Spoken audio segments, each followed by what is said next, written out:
बड़ी तेजी के साथ मैं अपनी बात शुरू करूं।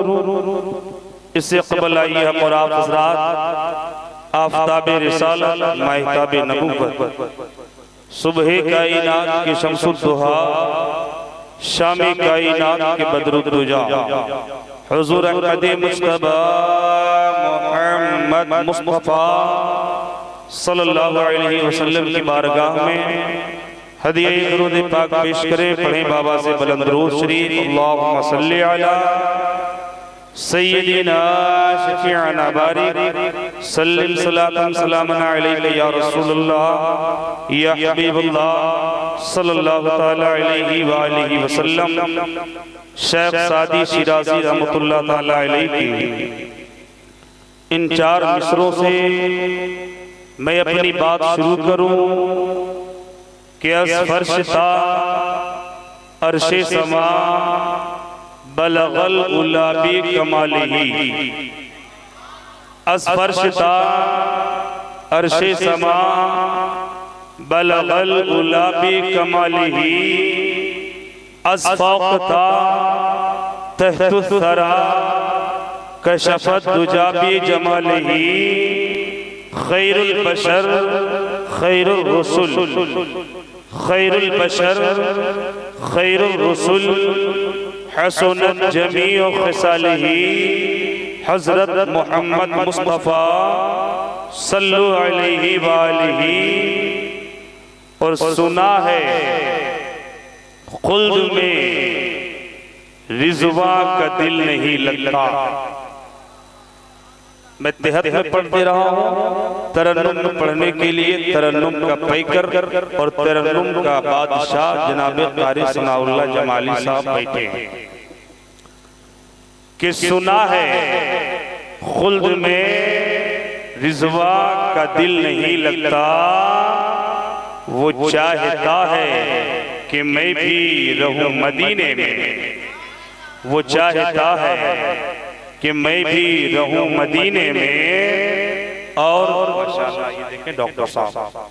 और उसी मदीने के हवाले से जिस मदीने के हवाले से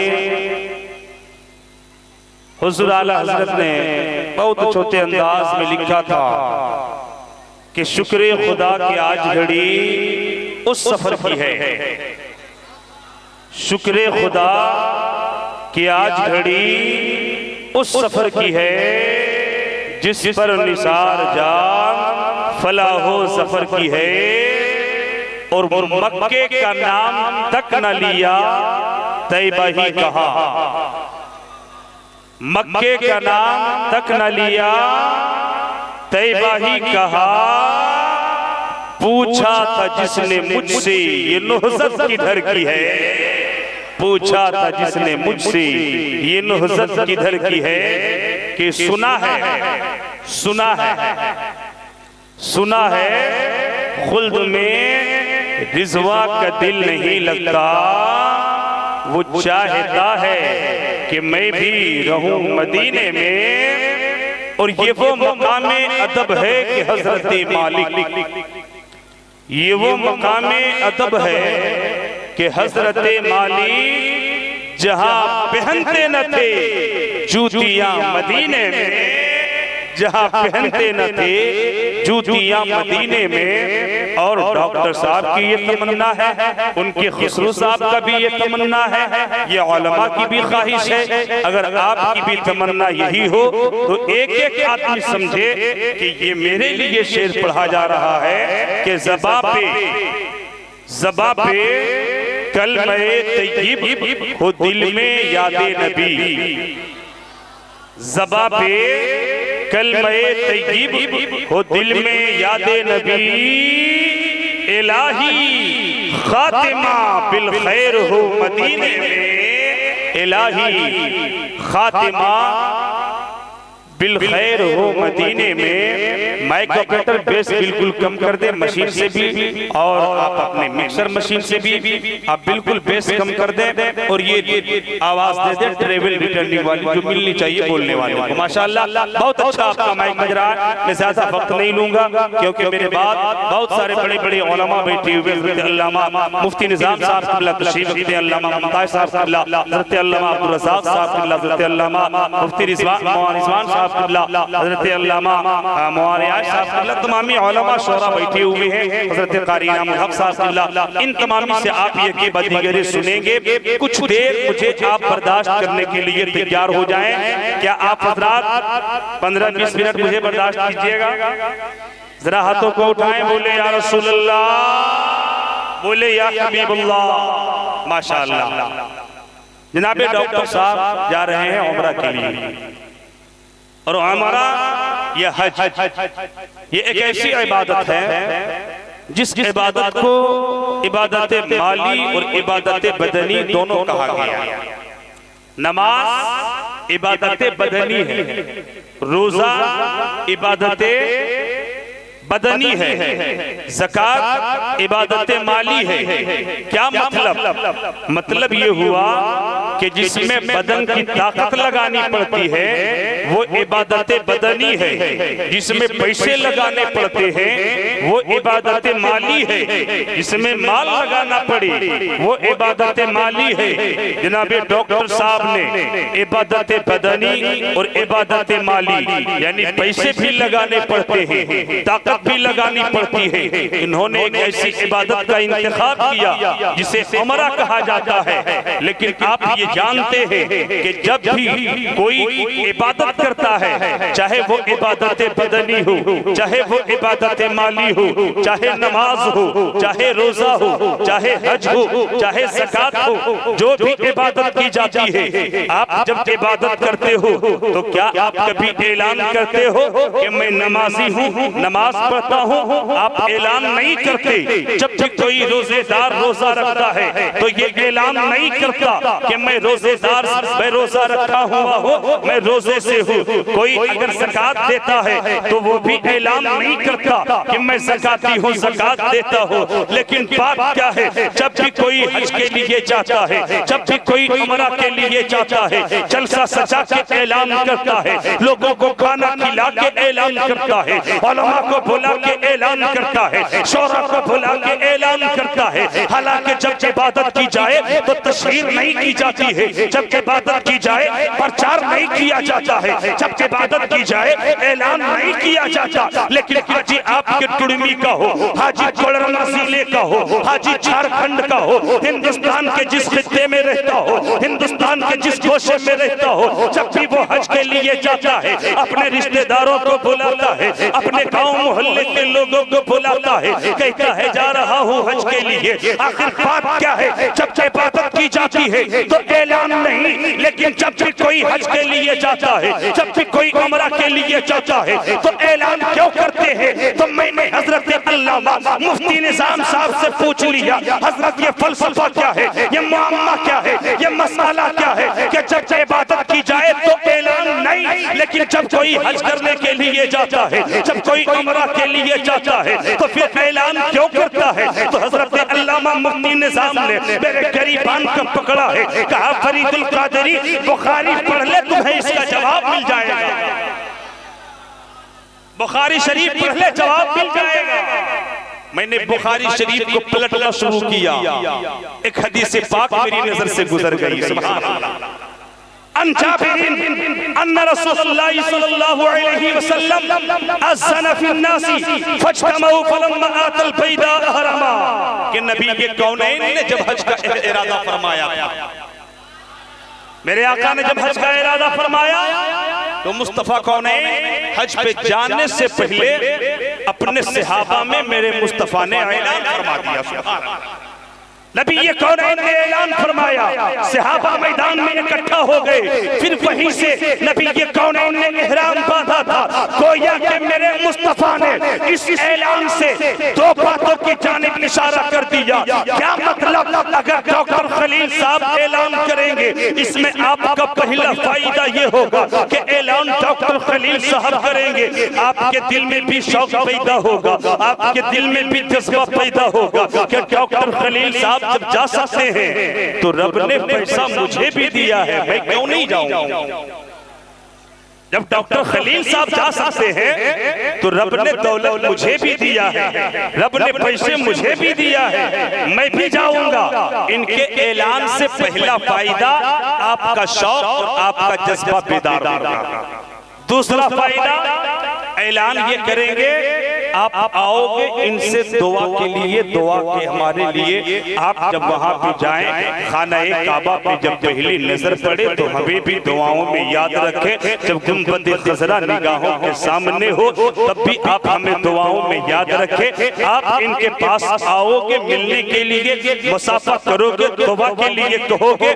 दूसरा फायदा तो ये होगा, आप कहोगे फरीदुल कादरी आप ये कौन ऐसी नई बात कर रहे हैं, हम इनसे दुआ कोई करने के लिए क्यों कहेंगे? दुआ के लिए मुफ्ती साहब के पास जाएंगे, दुआ के लिए हजरत अल्लामा मुमताज शमसी के पास जाएंगे, दुआ के लिए हजरत अल्लामा अब्दुल रज़ाक साहब के पास जाएंगे, दुआ के लिए हाजी रियाज साहब के पास जाएंगे। आप डॉक्टर साहब के पास दुआ के लिए क्यों भेज रहे हो? जब तबीयत खराब हो जाए तब डॉक्टर साहब के पास भेजना, हमें तो दुआओं की जरूरत है, हमें इनके पास क्यों भेज रहे हैं? तो सुने, ये आपके मोहल्ले के डॉक्टर है, ये अपनी जगह पे, ये आपके रिश्ते में आपके चचा है अपनी जगह पे, ये रिश्ते में आपके भाई है अपनी जगह पे, ये आपके खालू है अपनी जगह पे, ये सब बातें अपनी जगह पे, ये आपके मोहल्ले के हैं। रिश्ते में चाहे भाई लगते हो, रिश्ते में भतीजा लगते हो, रिश्ते में चचा लगते हो, रिश्ते में ताऊ लगते हो, रिश्ते में दादा लगते हो,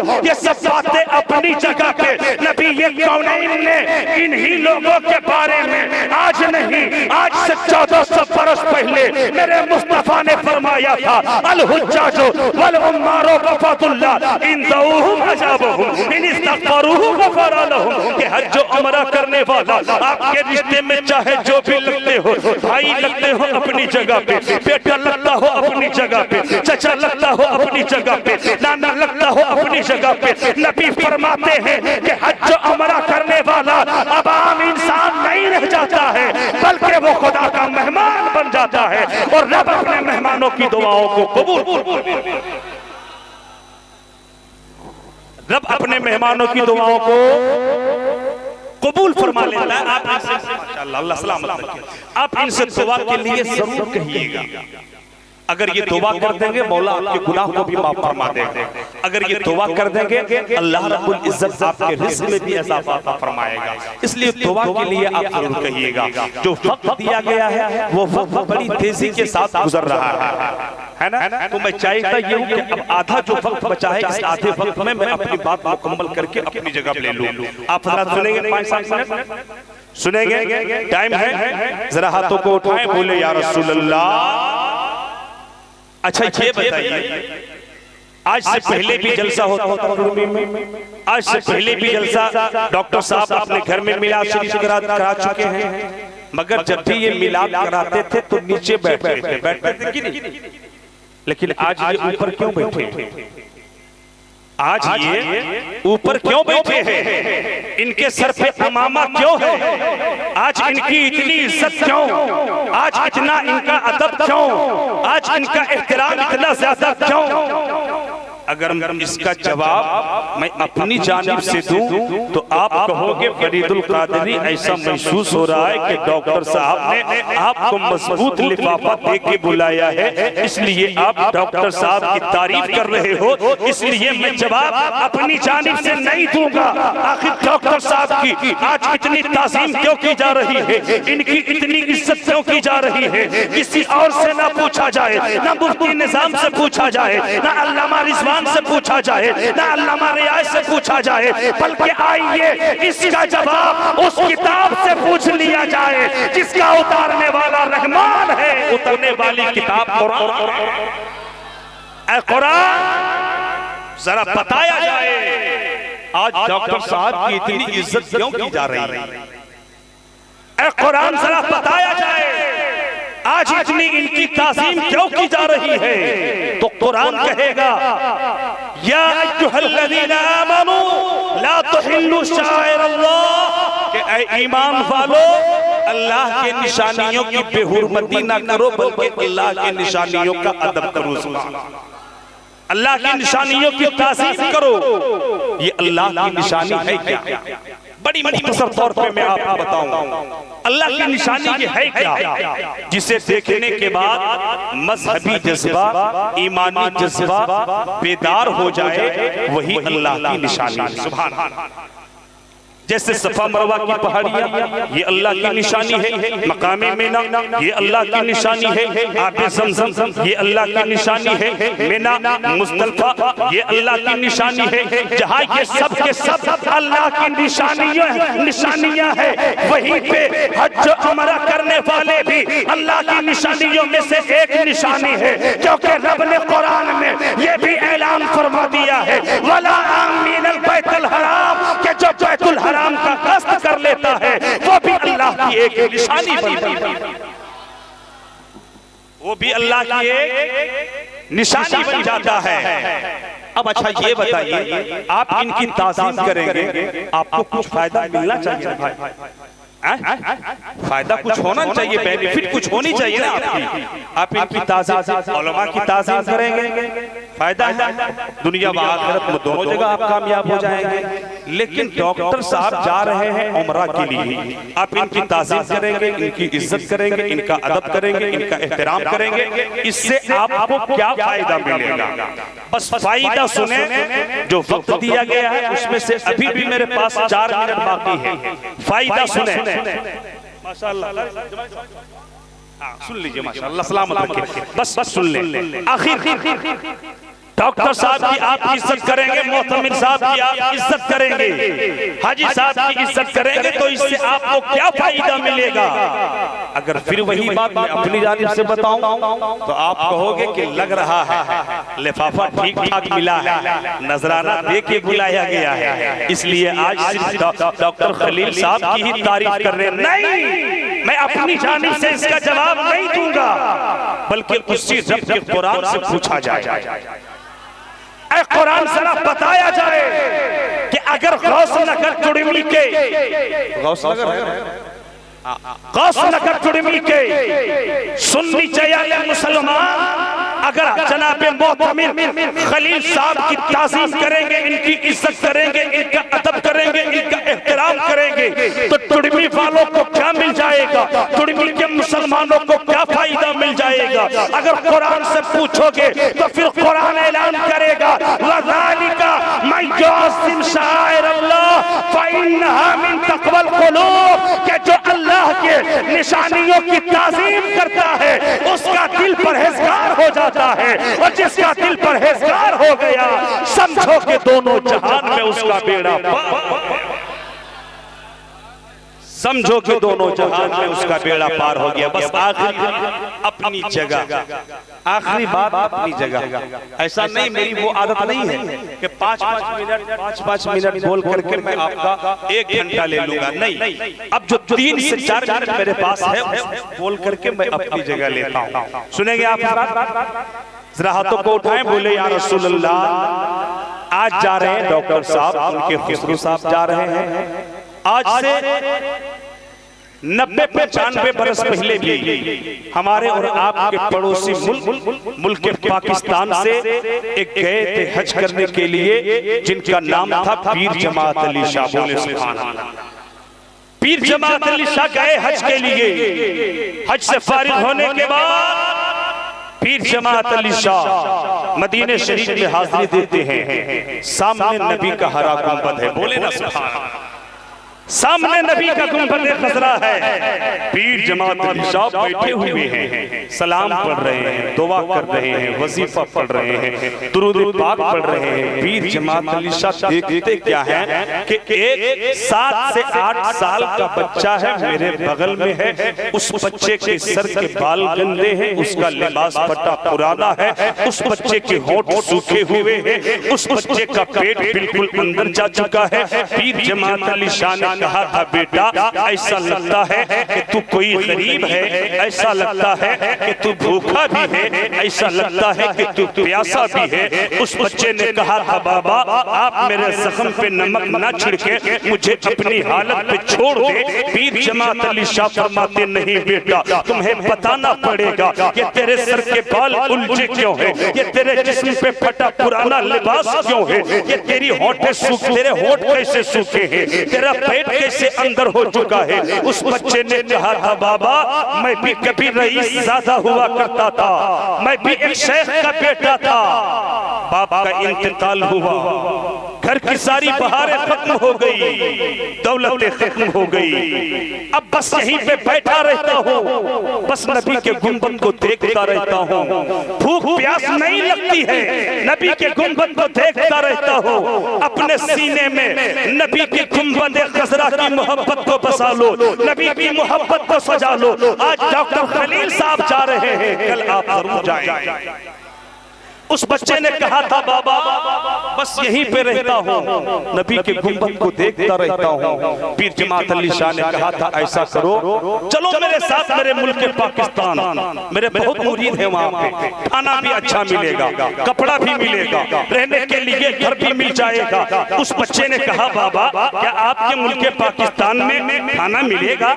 हाँ बेटा मिलेगा। क्या आपके मुल्क पाकिस्तान में रहने को मकान मिल जाएगा? हाँ मिल जाएगा। अल्लाह अकबर। उस बच्चे ने कहा कि आपके मुल्क में खाना मिल जाएगा, पानी मिल जाएगा, रहने को मकान मिल जाएगा, पहनने को कपड़ा मिल जाएगा। बाबा जरा ये बताएं, क्या आपके मुल्क में नबी का मज़ार भी देखने को मिलेगा? क्या आपके मुल्क में नबी का गुंबद भी देखने को मिलेगा? उस बच्चे ने जब इतना पूछा था, पीर जमात अली शाह की आंखों में आंसू है। पीर जमात अली शाह ने फरमाया, बेटा अगर मेरे मुल्क में नबी का गुंबद होता तो फिर पीर जमात अली शाह यहाँ पे क्यों आता? है मेरे बेटे, मेरे मुल्क में सब मिल जाएगा, मगर नबी का मज़ार नहीं मिलेगा। उस बच्चे की तड़प को देखे, आप भी अपने अंदर वो तड़प पैदा करने की कोशिश करें। उस बच्चे ने कहा था, बाबा अगर आपके मुल्क में सब मिल जाएगा, आपके मुल्क में मैं अमीर बन जाऊंगा, ये सब बातें अपनी जगह पे सुने, अगर नबी का मज़ार देखने को नहीं मिलेगा तो मुझे आपके मुल्क की अमीरी नहीं चाहिए, मुझे तो मदीने की फकीरी चाहिए, मुझे तो मदीने की फकीरी चाहिए। गुंबदे खजरा खुदा तुझको सलामत रखे, गुंबदे खजरा खुदा तुझको सलामत रखे।